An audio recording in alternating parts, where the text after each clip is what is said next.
Nah, komunikasi percaya diri itu dibutuhkan dimanapun. Untuk bisa membuat komunikasi pede, paling tidak kita butuh 3 hal. Yang pertama, Bapak Ibu semua, ini paling dasar.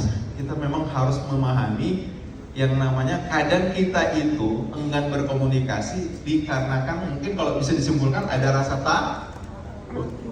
Contoh misalnya, oke, Pak Dian kabarnya nanti mungkin masing-masing responden akan diminta ya 15 menit untuk mempresentasikan progres ataupun jalannya bisnisnya sehingga kita semua bisa tahu. Bapak Ibu sudah siap? Ada yang hanya 15 menit.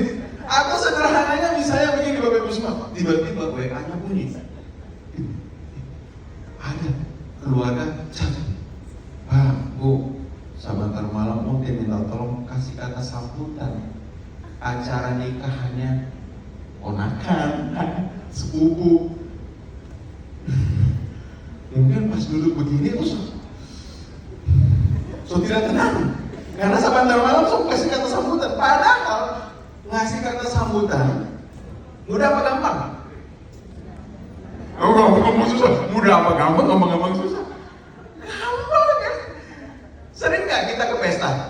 Sering. Udah hafal lah pokoknya yang namanya sambutan setelah salam, pada salam dan sebagainya, ucapan terima kasih, kemudian sampaikan pernikahannya kapan, atas nama siapa, setelah itu permohonan maaf. Selesai. Oh ibu? Tapi awalnya itu. Nah, seringkali orang enggan berkomunikasi itu adalah karena takut gagal, takut lupa apa yang mau disampaikan, takut dihakimi, takut dikomentari, takut macam-macam lah yang itu menghambat orang untuk kemudian tampil berbicara.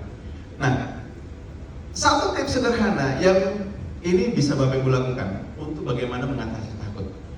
Saya mau tanya Bapak Ibu semua, saat Bapak Ibu bicara, baik person to person, baik di depan umum, baik dalam situasi apapun, misalnya mungkin lagi ngobrol, lagi presentasi, lagi negosiasi, lagi diskusi, orang yang di hadapan Bapak Ibu, ya, orang yang di hadapan Bapak Ibu lihat sebagai lawan bicara atau kawan bicara. Kalau saya lagi ngobrol sama Pak, ini lawan bicara saya atau kawan bicara saya? Kawan bicara. Kawan bicara. Kawan bicara. Nah, ada nggak yang melihat orang di depannya itu sebagai lawan bicara? Kebanyakan kita yang kita tahu adalah ya orang di hadapan kita adalah lawan bicara saya, lawan bicara saya. Maka coba Bapak Ibu rasakan itu, beda nggak? Ketika kita melihat orang di hadapan kita kawan bicara dan lawan bicara, feel-nya beda nggak? Beda Gitu. Ya kalau kita lihat, oh ini lawan bicara saya. Ketika saya akan memberikan sambutan, aduh, saya harus berdiri di depan lawan bicara yang ratusan orang. Maka ini sebenarnya yang memicu kita untuk jadi nervous. Karena kita ketika melihat orang lain sebagai lawan bicara, it means apa? Tampilnya kita itu adalah masalah hidup atau mati. Saya menang atau kalah. Akhirnya jangankan sebelum tampil, 1-2 hari sebelum maju, bagaimana ini? Kayak orang mau diajak duel kan, udah beban dulu di pikiran. Tapi kalau kita melihat, oke, siapapun di hadapan saya adalah kawan bicara, it means apa? Ya sudah, lebih santai, lebih rileks. Ya.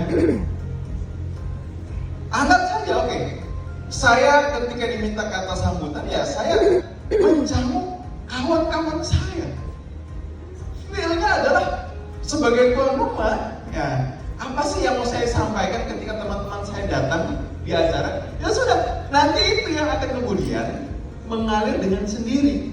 Tidak usah mau karang-karang, tidak usah kemudian rumus bagaimana kalimat, enggak. Karena kita by nature itu akan bisa bicara dengan nyaman ketika orang-orang di hadapan kita adalah kawan apa lawan? Kawan. Kawan bicara, ya.